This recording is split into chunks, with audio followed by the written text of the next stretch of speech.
Abra a sua Bíblia em Êxodo 23, você já abriu, nós estamos especificamente aí do versículo 14 ao versículo 17. Diz assim a palavra de Deus: 3 vezes por ano vocês me celebrarão festa. Celebrem a festa dos pães sem fermento, durante 7 dias comam pão sem fermento, como eu lhes ordenei. Façam isso na época determinada, no mês de Abibe, pois nesse mês vocês saíram do Egito. Ninguém se apresentará a mim de mãos vazias. Celebrem a festa da colheita, dos primeiros frutos do seu trabalho de semeadura. Celebrem a festa do encerramento da colheita, quando no final do ano vocês armazenarem as colheitas. 3 vezes por ano, todos os homens devem comparecer diante do Senhor, no soberano.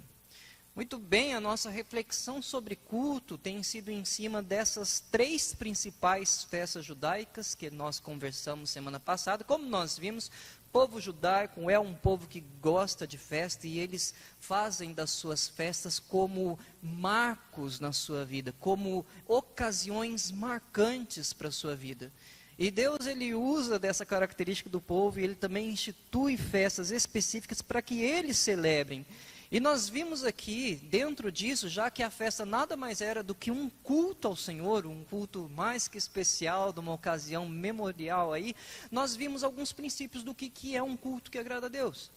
E a primeira coisa que nós vimos na semana passada é que nós vimos que um culto que agrada a Deus é um culto que ele não está tanto preso à questão da sua forma. De antemão, nós vimos que a forma dos cultos que se passaram no Antigo Testamento, Paulo ele fala isso lá em Colossenses, eles eram só sombras do que haveriam de vir. Há princípios importantíssimos, por isso estamos estudando aqui. Mas a primeiro momento nós vimos que não há de se seguir esses cultos como aconteciam, né? Então a gente vê algumas coisas esquisitas, às vezes, trazendo a arca para dentro da igreja, ou trazendo o shofar, que é aquele, ele é tipo uma corneta, né? Ou outros elementos, ou o óleo. Esses são elementos que a própria Bíblia fala, olha, não se manteve. Mas, além disso, nós vimos que, na verdade, a gente focar tanto no jeitão que a gente faz o culto, a gente falha. Porque não é a raiz do que envolve cultuar a Deus. Vimos que Israel falhou nisso. Israel, na sua história, praticava os cultos, mas o próprio Deus criticou Israel, falou, olha, eu tenho nojo das suas festas. Porque o culto, ele não está preso à sua forma, o seu jeitão de ser, mas ele vai muito além disso daí. E mesmo que a gente praticasse todo o nosso culto, a gente poderia estar pecando, porque a gente está olhando para onde não importa. Nós vimos, inclusive, que Deus usa outros contextos de culto, que são às vezes diferentes do nosso, para falar com vidas. Então, a gente viu que, primeiro, cultuar a Deus, você não deve focar tanto na forma. Senão a gente passa a ser, na verdade, analisadores de culto. Hoje o violão estava legal. Hoje a pregação estava no meu... Hoje o clima ficou legal. Mas não é isso. Culto vai muito além disso. E a gente continuamos, vimos a segunda questão do que envolve um culto que agrada a Deus. O que envolve um culto que agrada a Deus é a gratidão.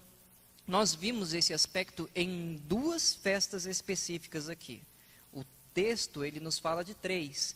Nós vimos aqui a festa das semanas, que também é chamada a festa de Pentecostes aí. E para você ver, a festa de Pentecostes vai de 25 a 27 de maio de 2023, nesse ano. O calendário judaico caiu nesse período. Então, a semana que passou aí, a gente viu a festa das semanas aí. E a gente viu também as festas dos tabernáculos. Aquela ocasião em que os judeus, eles se reuniam e eles faziam aquelas cabanas, até meio que num formato meio tosco, colocava as suas folhas de palmeiras ali, e faziam aquelas cabanas, e durante aquela semana eles viviam naquelas cabanas, para trazer a memória daquilo que eles passaram no deserto e onde eles estavam agora. Nós vimos que em ambas as festas, elas eram uma celebração de tudo o que Deus fez, e das promessas do que Deus realizou na vida daquele povo. Aquele povo foi tirado de uma terra totalmente diferente, uma realidade, foi transportado para uma realidade totalmente diferente. Eles agora não mais viviam acostumados com o rio Nilo, mas eles tinham que confiar que Deus ia prover da chuva no tempo certo, um método de irrigação totalmente diferente do que eles viviam no seu tempo, e agora eles veem que Deus é fiel, e que Deus abençoa, e Deus cuida, mesmo no meio mais diferente, no meio mais adverso. E é por isso que um dos versículos que nós lemos aqui, o versículo 15, ele fala assim: ninguém se apresentará a mim de mãos vazias. Isso vai muito além, eu já aviso de antemão para você, não é um discurso de que a gente vai usar isso daqui para dízimos e ofertas, está muito além do que é isso. Há uma disposição de coração por meio daquele povo. Há uma disposição de coração num culto que agrada a Deus. E aí a gente para ser meramente um espectador. A gente não veio assistir o culto, mas a gente vem para prestar culto. E isso faz toda a diferença de quando nós nos aproximamos de Deus. Senão a gente simplesmente vira aquele crente que esquenta o banco. Né? Tá friozinho aí, o banco é um pouquinho mais gelado, né? Então o crente só senta ali para esquentar o banco e pronto, e sai. Mas sabe, quais são os dons que Deus tem colocado na sua mão? As habilidades que Deus tem dado a você. Sabe, isso daí é para ser usado. Isso daí é para ser usado em ato de gratidão. E cultuar a Deus é isso, é usar o que temos à mão para agradecer ao Senhor. Isso envolve um culto que agrada a Deus. E nessa noite eu gostaria de refletir mais um aspecto. Nós vimos esses dois aspectos na semana passada. E nessa noite eu gostaria de refletir um aspecto muito importante do que envolve um culto que agrada a Deus, que é a união. Cultuar ao Senhor envolve estar junto de pessoas. Já viu festa sendo realizada sozinho? Vou marcar festa lá em casa. Quem vai? Só eu. Eu vou fazer um salgado lá, eu como, faço minha festa. Festa não se realiza sozinho. Não à toa os cultos realizados ao Senhor, como ordenança no Antigo Testamento, sempre era num contexto de união. E ainda mais no contexto de festa. O povo se reunia. E porque há alegria no meio da união. Quer ver? Olha que interessante o salmista. Ele fala assim: como é agradável o lugar da tua habitação, Senhor dos exércitos. A minha alma anela e até desfalece pelos teus átrios. Conhecem? E ele fala: o meu coração e o meu corpo cantam de alegria ao Deus vivo. Até o pardal achou um lar. E a andorinha um ninho para si, para abrigar os seus filhotes. Um lugar perto do teu altar, ó Senhor dos exércitos, meu Rei e meu Deus. E ele continua, ele fala assim: como são felizes os que habitam em tua casa, louvam-te sem cessar. Como são felizes os que em ti encontram sua força e os que são peregrinos de coração. Ao passarem pelo vale de Baca, fazem dele um lugar de fontes. As chuvas de outono também o enchem de cisternas. E ele segue mais para frente, o salmista ele fala assim: melhor é um dia nos teus átrios do que 1000 no outro lugar. Prefiro ficar à porta da casa do meu Deus, habitar nas tendas dos ímpios.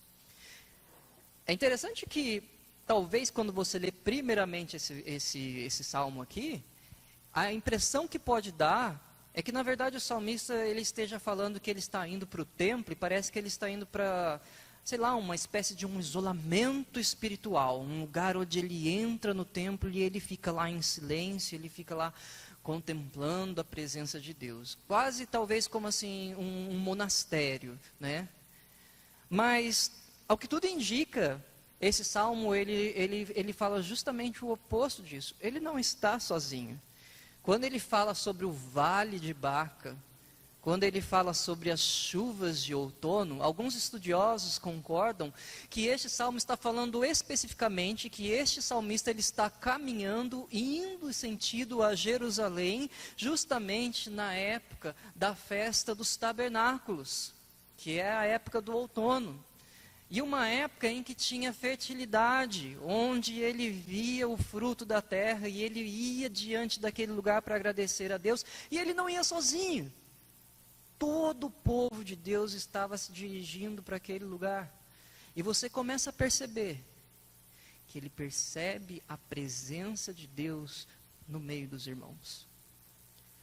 Tudo isso que ele fala sobre habitar na presença de Deus, ele está falando sobre habitar na presença de Deus no meio do povo. Porque, meu amigo, minha amiga, é na vida do irmão que nós vemos o agir de Deus.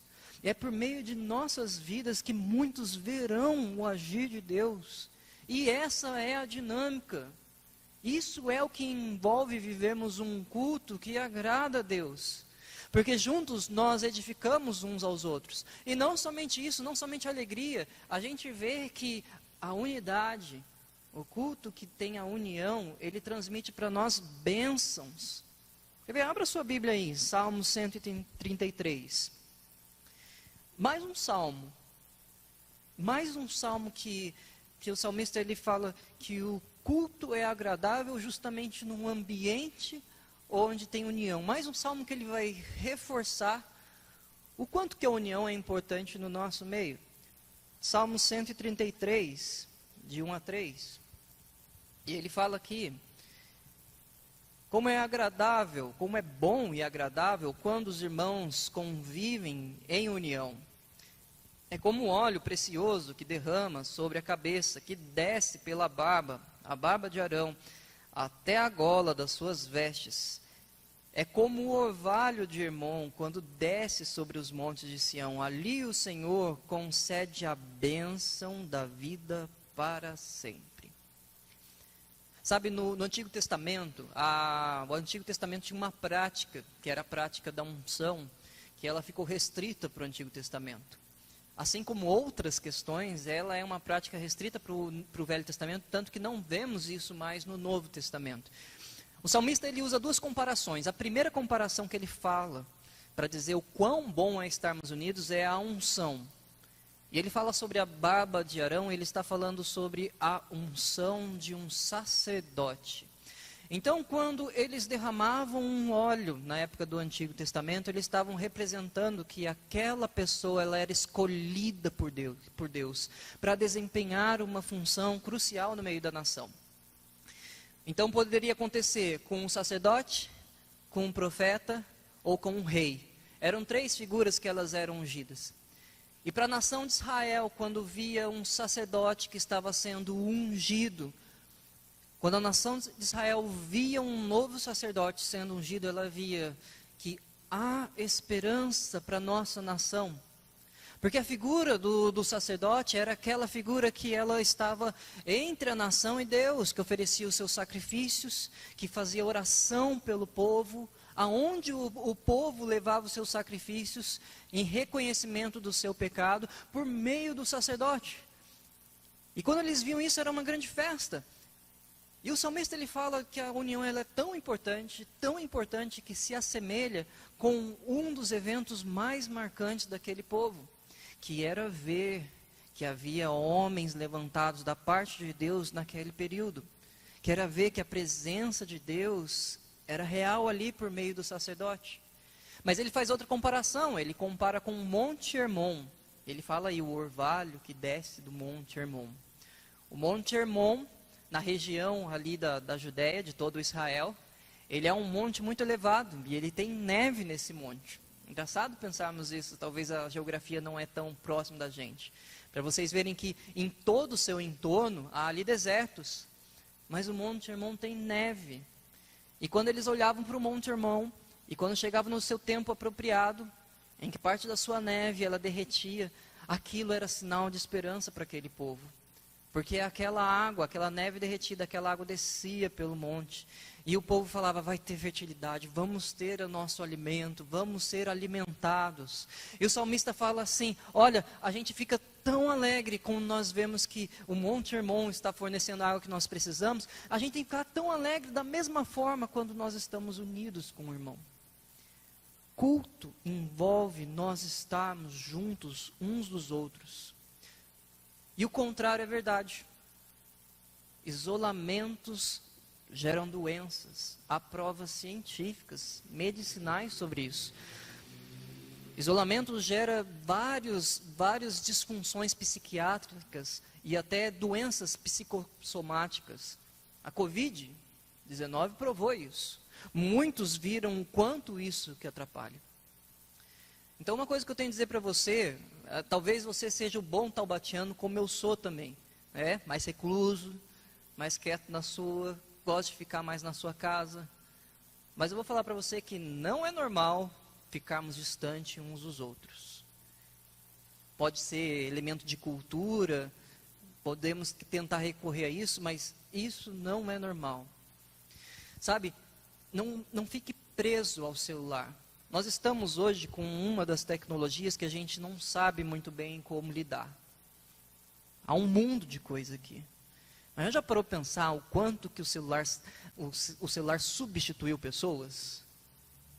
Criança, você percebe, criança vivia brincando na rua. Hoje está grudada no celular. Sabe, não permita que você se transforme um crente online.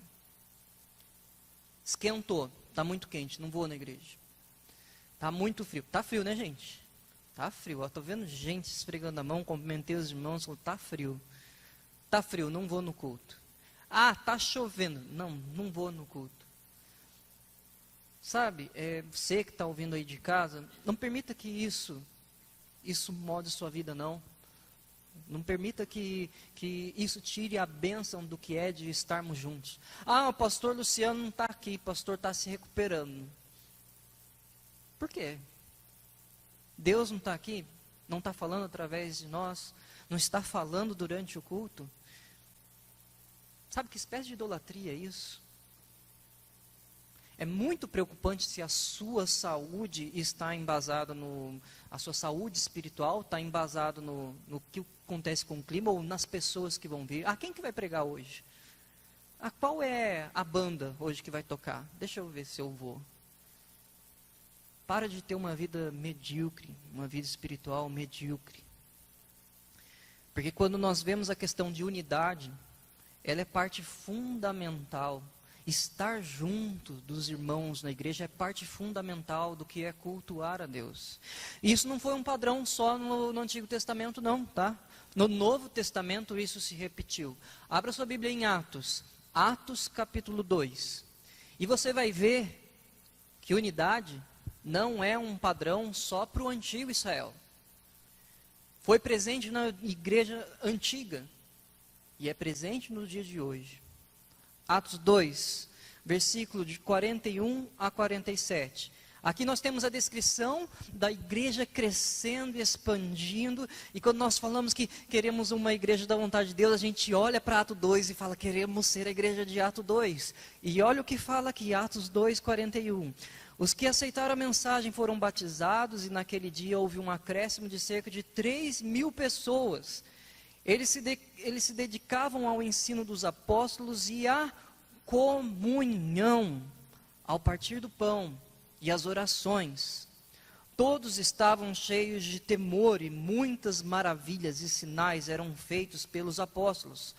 Todos os que criam mantinham-se unidos e tinham tudo em comum. Vendendo suas propriedades e bens, distribuíam a cada um conforme a sua necessidade. Todos os dias continuavam a reunir-se no pátio do templo, partindo pão em suas casas e juntos participavam das refeições com alegria e sinceridade de coração, louvando a Deus e tendo a simpatia de todo o povo. E o Senhor lhes acrescentava todos os dias que iam sendo salvos.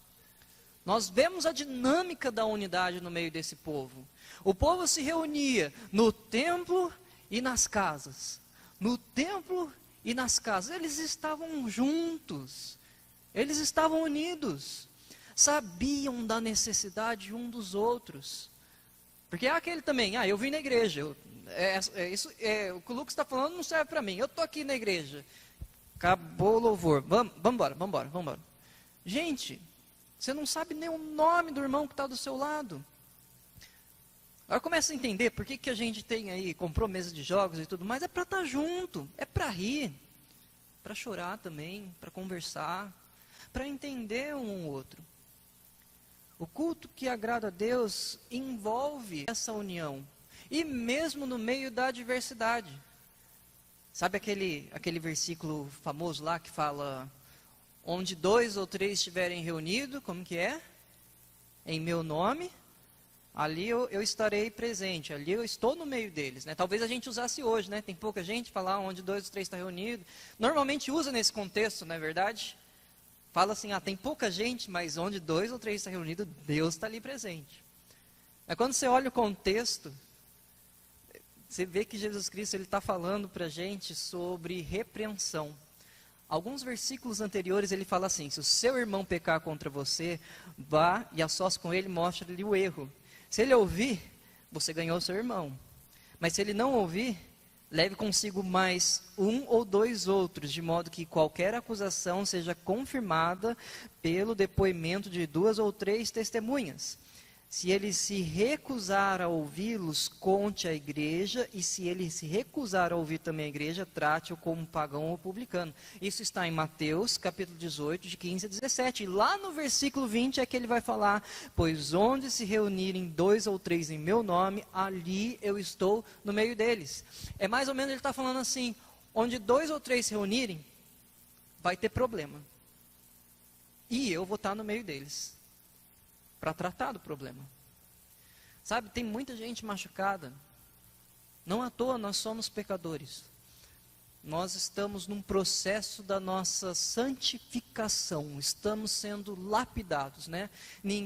Alguém aqui ganhou asa e auréola no dia que você aceitou a Cristo Jesus? Virou um anjo ou alguma outro tipo de criatura celestial aí? Não, né? Tem alguém que está flutuando aí? Não, todo mundo sentado. Então a gente está num processo em que nós estamos sendo trabalhados. E tem muita gente que se esconde na questão de, eu sou um desigrejado. A igreja sou eu na minha casa. Por conta dessas questões, mas é justamente no ambiente onde há diversidade em que Deus trabalha. Aquele velho ditado, não procure a igreja perfeita, que o dia que você achar, você vai estragar ela. Porque já basta você. Culto envolve unidade, envolve estar juntos, mesmo no meio das nossas dificuldades. E por isso que esse povo é orientado. Celebre festa, estejam juntos, estejam unidos. E isso é o que envolve nós cultuarmos a Deus. Mas não só isso. Uma última lição que nós vemos aqui do que envolve cultuarmos a Deus de verdade, verdadeiramente. Envolve que o culto que agrada a Deus está ligado a um caráter transformado. Volte no texto principal. Eu não sei se você prestou atenção, nós olhamos só 2 festas, e há 3. Nós vamos ver uma festa que é citada aqui, que é o versículo 15, Êxodo 23, 15, ele fala, celebrem a festa dos pães sem fermento, durante 7 dias comam um pão sem fermento, como eu lhes ordenei. Façam isso na época determinada, no mês de Abibe, pois desse mês vocês saíram do Egito. Ninguém se apresentará a mim de mãos vazias. Essa daqui é a chamada festa dos pães sem fermentos. Em algumas traduções aí você vai ver pães ázimos. A palavra ázimo vem do grego, da versão Septuaginta, mas significa a mesma coisa, é pão sem fermento. No hebraico também a gente tem uma palavra que ela se fala matchá, que ela também é traduzida como bolo sem fermento. E ela é celebrada junto com a Páscoa. Eles celebram a Páscoa e passam uma semana inteira sem comer, comendo, na verdade, o pão sem fermento, na verdade não ingerindo nenhuma espécie de fermento. Tanto que quando diz a festa dos pães sem fermentos, pode subentender ali que está a festa da Páscoa juntas. E o que acontece? Eles celebram isso daqui ao pôr do sol do 14º dia de abril. A partir desse mês de abril, que para eles é o mês de Nissan, que é aí na primavera, eles começam a celebrar durante uma semana a festa da Páscoa, a Páscoa judaica, e juntamente com a festa dos pães sem fermentos. E o que acontece durante esse momento? Na Páscoa judaica existe a cerimônia que eles chamam cerimônia do Seder. Nessa cerimônia, ele tem alguns elementos. Eles, por exemplo, eles leem uma literatura que se chama Haggadah. É uma literatura especial, que ela digamos assim, uma literatura mais poética, que conta a saída do povo do Egito. E também junta alguns salmos e algumas orações. Tanto que quando você vê que Jesus ele celebra a ceia, é falado que ele e os discípulos, eles cantam alguns louvores, porque é prática comum. Outro elemento que envolvia esse momento, eles têm também junto alguns itens que se chama maror ou chazaret. Esses dois elementos são as ervas amargas. E quando eles comem as ervas amargas, eles se lembram do sofrimento que passaram no Egito, como era amargo o sofrimento que passaram. E depois, o último elemento, que é o matchá, que é o pão sem fermento. O pão sem fermento como que fazia o pão na sua época? Eles pegavam um pouco da massa do pão que foi feito alguns dias antes, e essa massa, ela era colocada na massa nova, e ali ela fermentava. A gente sabe de processo de fermentação, quem às vezes já viu o processo de fermentação de pão natural, que é usado com a própria fermentação do pão que é feito. Usam às vezes inclusive algumas frutas para poder acelerar o processo de fermentação daquela ali. E aí o povo pegava aquela massa antiga, que deu uma fermentada, e colocava ela no pão novo, e aquele pão novo ele ia e crescia. Mas o que aconteceu na época do Egito, quando da última praga, e aquele povo viu Deus realizar todas as grandes maravilhas, e os egípcios foram surpreendidos pela morte dos primogênitos, e de repente o faraó ele falou: sai da minha presença, esse povo pode ir. E o que aconteceu durante todo este momento era que foi tão rápido, foi tão repentino, que eles não tiveram tempo de pegar a massa do pão, deixar alguns dias esperando para poder pegar e colocar ela e acrescentar no fermento de uma nova massa. Não. Eles simplesmente pegaram a massa sem fermento e saíram do Egito. Então, toda vez que os israelitas eles celebravam a festa dos pães asmos, eles relembravam do seu passado que ficou para trás. Para o israelita, comer pão não fermentado trazia à memória não somente o abandono da terra do Egito, mas de tudo quanto o mal que representava no Egito. E Paulo, ele faz uma comparação muito interessante com isso. Quer ver? Dá uma olhada e abre em 1 Coríntios, versículo 5, de 6 a 11. Ainda que essa festa tenha sido do tempo dos israelitas, Paulo ele fala, olha, há um elemento muito importante para pensarmos sobre o que envolve os pães sem fermentos. Paulo está chamando a atenção aqui dos coríntios, uma igreja problemática, aliás. E ele comenta que a partir do versículo 6 do capítulo 5, ele fala: o orgulho de vocês não é bom, vocês não sabem que um pouco de fermento faz toda... Livrem-se do fermento velho, para que sejam massa nova e sem fermento. Comam como realmente são, pois Cristo, nosso Cordeiro Pascal, foi sacrificado.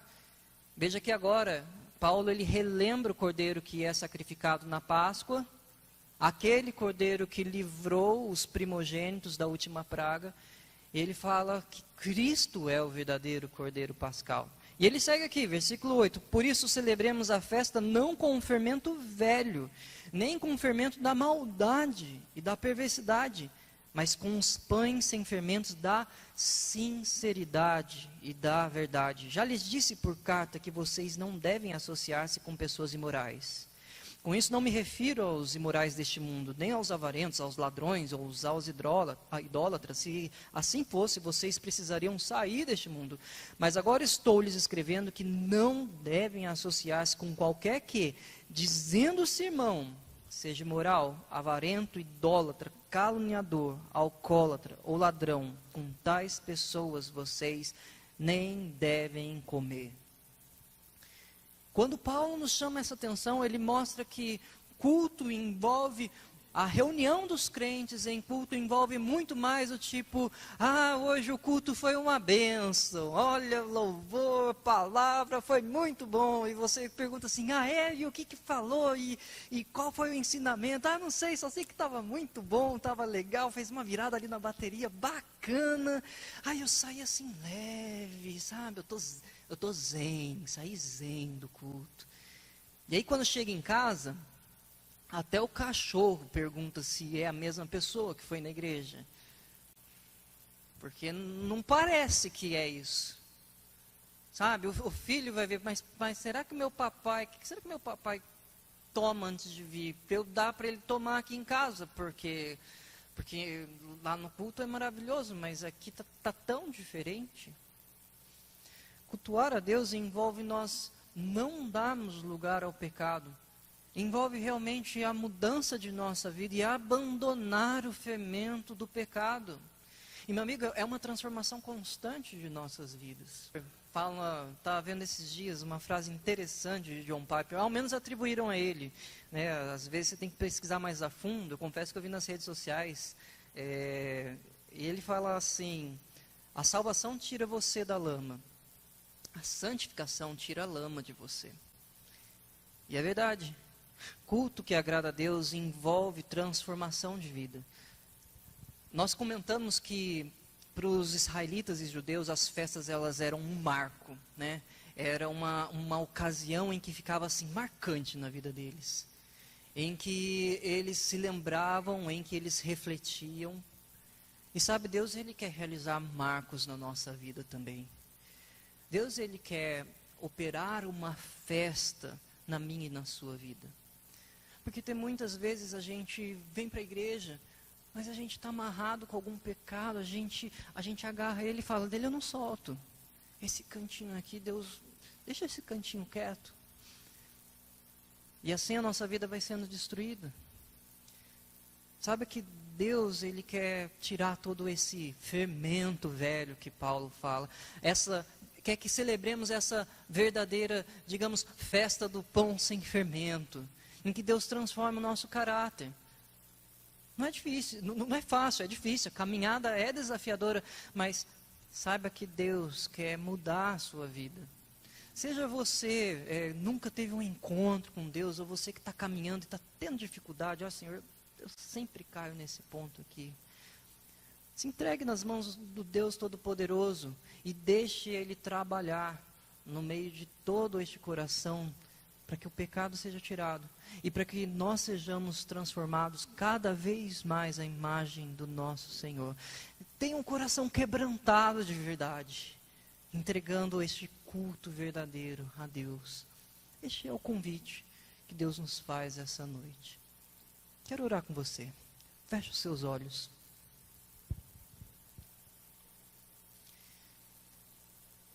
Eu não lembro se foi na última mensagem. Eu comentei que o mundo não precisa de religião, não quer mais uma religião. Não quer mais um entre tantos cultos. Quer um culto que agrada a Deus. Um culto que mude o nosso coração, faça a gente mudar de dentro para fora.